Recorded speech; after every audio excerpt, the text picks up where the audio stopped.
ഹരേ കൃഷ്ണ. എല്ലാവർക്കും നമസ്കാരം. ഇന്ന് അയ്യപ്പസ്വാമിയുടെ ഒരു അനുഭവം ആയാലോ. എൻ്റെ വീടിന്റെ അടുത്ത്, കുടുംബ വീടിന്റെ അടുത്ത് 2 ക്ഷേത്രങ്ങളുണ്ട്. ഒന്ന് തൃക്കണ്ണാപുരം ശ്രീ മഹാവിഷ്ണു ക്ഷേത്രവും പുനലാൽ ശ്രീ ധർമ്മശാസ്ത്ര ക്ഷേത്രവും. അപ്പോൾ ശാസ്താവിന്റെ നടയില് ഒരു മുത്തശ്ശിക്ക് ഉണ്ടായ അനുഭവമാണ്. ഇതുപോലെ ഒരുപാട് അനുഭവങ്ങള് ഒത്തിരി പേർക്ക് ഉണ്ടാകാറുണ്ട് കേട്ടോ അവിടെ. അപ്പോൾ ആ മുത്തശ്ശി ഇന്ന് പറഞ്ഞ ഒരു കഥയാണ്. ഇത് ഒരുപാട് അവിടെ എല്ലായിടത്തും ഈ കഥ എല്ലാവർക്കും അറിയാം. സത്യസന്ധമായിട്ട് ആ മുത്തശ്ശി പറഞ്ഞാണ്. കാരണം മുത്തശ്ശി ഇത് പറയുമ്പോൾ മുത്തശ്ശിയുടെ കണ്ണുകളെല്ലാം നിറഞ്ഞൊഴുകുന്നുണ്ടായിരുന്നു. അവിടെ കഴകപ്പണിക്ക് വരുന്ന ഒരു മുത്തശ്ശിയുണ്ട്. ആ മുത്തശ്ശിക്കുണ്ടായ അനുഭവമാണ്. അപ്പോൾ അവിടെ അയ്യപ്പ ക്ഷേത്രം ഒരു ചെറിയൊരു ക്ഷേത്രമാണ്. ദേവസ്വം ബോർഡിന്റെ കീഴിലുള്ള ഒരു അമ്പലമാണ് കേട്ടോ അത്. അപ്പോൾ അവിടെ എന്താ പറയുക, ഒറ്റൊരു വിഗ്രഹം, ഭഗവാന്റെ പ്രതിഷ്ഠ മാത്രമേ ഉള്ളൂ. ഉപദേവതകളൊന്നുമില്ല. ഉപദേവതകളെന്ന് സങ്കല്പിച്ച് അതായത് ഗണപതി സ്വാമിയെ സങ്കല്പിച്ച് ഒരു കല്ല് വെച്ചിട്ടുണ്ട്. അവിടെ തേങ്ങ ഉടയ്ക്കുന്നല്ലാതെ ഉപദേവതകളായിട്ട് ഒരു പ്രതിഷ്ഠകളും അവിടെ ഇല്ല.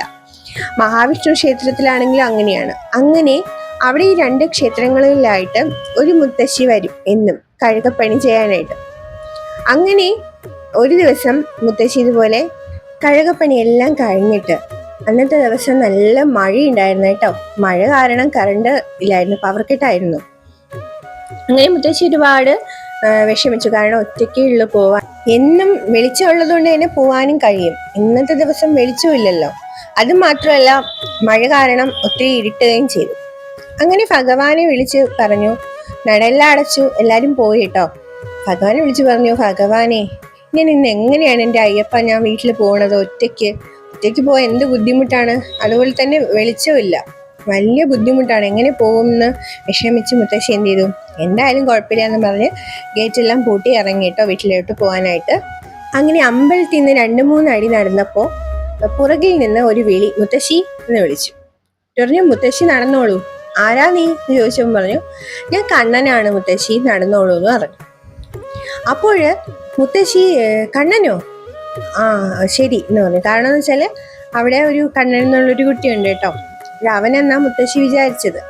അങ്ങനെ മുത്തശ്ശി എന്ത് ചെയ്തു, മുന്നേ നടന്നു, ഈ കുട്ടി പുറകെ നടന്നു. മുത്തശ്ശി തിരിഞ്ഞു നോക്കാൻ നടന്നോളൂ, തട്ടി വീഴണ്ട, ഞാൻ പുറകെ തന്നെ ഉണ്ടെന്ന് പറഞ്ഞു. അങ്ങനെ മുത്തശ്ശി എന്ത് ചെയ്തു, തിരിഞ്ഞു നോക്കാണ് നടന്നങ്ങ് പോയി. കുറച്ചു ദൂരം കഴിയുമ്പോൾ മുത്തശ്ശിയുടെ വീടിന്റെ ഉമ്മറക്കെത്താറായിട്ടോ. താഴെ ഗേറ്റിന്റെ അടുത്ത് എത്തിയപ്പോ മുത്തശ്ശി തിരിഞ്ഞു നോക്കിയിട്ട് പറഞ്ഞു, കണ്ണ നീ വരുന്നില്ലേ എന്ന് ചോദിക്കാൻ തിരിഞ്ഞതും അവിടെ ആരുമില്ല. അതുവരെ മുത്തശ്ശിയുടെ കൂടെ ഉണ്ടായിരുന്നു. പക്ഷേ അവിടെ എത്തിയപ്പോൾ എന്ത് ചെയ്തു, തിരിഞ്ഞു നോക്കി, കണ്ണ നീ വീട്ടിൽ കയറുന്നില്ലേ എന്ന് ചോദിച്ചപ്പോൾ അവിടെ ആരുമില്ല കേട്ടോ. അപ്പോൾ മുത്തശ്ശിക്ക് മനസ്സിലായി ഭഗവാനാണ് കൂടെ വന്നത് എന്ന്. കാരണം മണിയുടെ കിലുക്കും എല്ലാം ഉണ്ടായിരുന്നു എന്നാണ് മുത്തശ്ശി പറഞ്ഞത്. അത് പറയുമ്പോൾ മുത്തശ്ശി ഒരുപാട് കണ്ണൊക്കെ നിറഞ്ഞിട്ടാണ് പറഞ്ഞത് കേട്ടോ. അങ്ങനെ അയ്യപ്പൻ തന്നെയാണ് അമ്മയെ കൊണ്ടാക്കാനായിട്ട്, മുത്തശ്ശി കൊണ്ടാക്കാനായിട്ട് എവിടെ എത്തിയത്, വീട് വരെ പോയത്. മുത്തശ്ശിക്ക് ഒരുപാട് ഭഗവത് അനുഭവങ്ങൾ ഉണ്ടാകാറുണ്ട്. വിഷ്ണു ക്ഷേത്രത്തിൽ കഴുകപ്പണി ചെയ്തുകൊണ്ട് നിൽക്കുമ്പോൾ ഒരു കുഞ്ഞു കുട്ടിയുടെ ചിലങ്കയുടെ ഒച്ച കേൾക്കാറുണ്ടെന്ന് മുത്തശ്ശി പറയാറുണ്ട്. ചിലപ്പോൾ അയ്യപ്പനായിരിക്കാം, ചിലപ്പോൾ നമ്മുടെ കണ്ണൻ തന്നെ ആയിരിക്കാം കൊണ്ടാക്കാൻ വന്നത് മുത്തശ്ശിയെ. മുത്തശ്ശിക്ക് വിശ്വാസത്തിലത് അയ്യപ്പൻ എന്നാണ് മുത്തശ്ശി പറഞ്ഞത് കേട്ടോ. മഹാവിഷ്ണു ക്ഷേത്രത്തില് ഇതുപോലെ മുത്തശ്ശി കഴുകപ്പണിക്ക് നിൽക്കുമ്പോൾ ഈ ചിലങ്കയുടെ ഒച്ച കേൾക്കാറുണ്ടെന്ന് പറയും.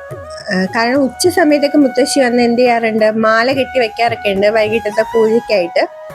അപ്പോഴും മുത്തശ്ശി ആ സമയത്തൊക്കെ നിൽക്കുമ്പോൾ അമ്പലത്തിന്റെ അകത്തുനിന്ന് ചിലങ്ക കിലുക്കം കേൾക്കാറുണ്ടെന്നും കുട്ടികളുടെ ചിരി കേൾക്കാറുണ്ടെന്നൊക്കെ മുത്തശ്ശി പറയാറുണ്ട്. ആ മുത്തശ്ശിയുടെ വീഡിയോ ഞാൻ ലൈവായിട്ട് മുത്തശ്ശിയെ കൊണ്ട് തന്നെ പറയിക്കാം കേട്ടോ ഒരു ദിവസം. അപ്പോൾ എല്ലാവർക്കും നന്മയുണ്ടാവട്ടെ. കണ്ടോ ഭഗവാന്റെ അനുഭവങ്ങൾ കണ്ടോ. ഒരുപാട് പേർക്ക് ഒരുപാട് അനുഭവങ്ങൾ ഭഗവാൻ കൊടുക്കാറുണ്ട്. ഏതൊരു ശക്തിയെ വിളിച്ചാലും ആത്മാർത്ഥമായിട്ടും സത്യസന്ധമായിട്ടും വിളിക്കാം. അപ്പോൾ ആ ശക്തി എന്ത് ചെയ്യും, ഒരു രൂപത്തിലല്ലെങ്കിൽ മറ്റൊരു രൂപത്തിൽ നമ്മുടെ കൂടെ തന്നെ കാണും. അപ്പോൾ ആ അമ്മയ്ക്ക് ഇനിയും ഒരുപാട് അനുഭവങ്ങളുണ്ട്. അമ്മ പറഞ്ഞിട്ടുണ്ട് ഒത്തിരി കാര്യങ്ങൾ. അത് കേൾക്കുമ്പോൾ തന്നെ മനസ്സിനൊരു സുഖമാണ്.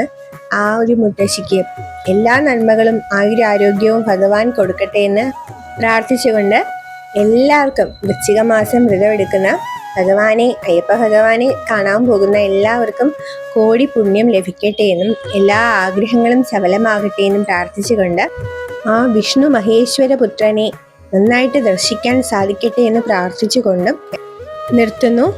സ്വാമിയെ ശരണമയ്യപ്പ.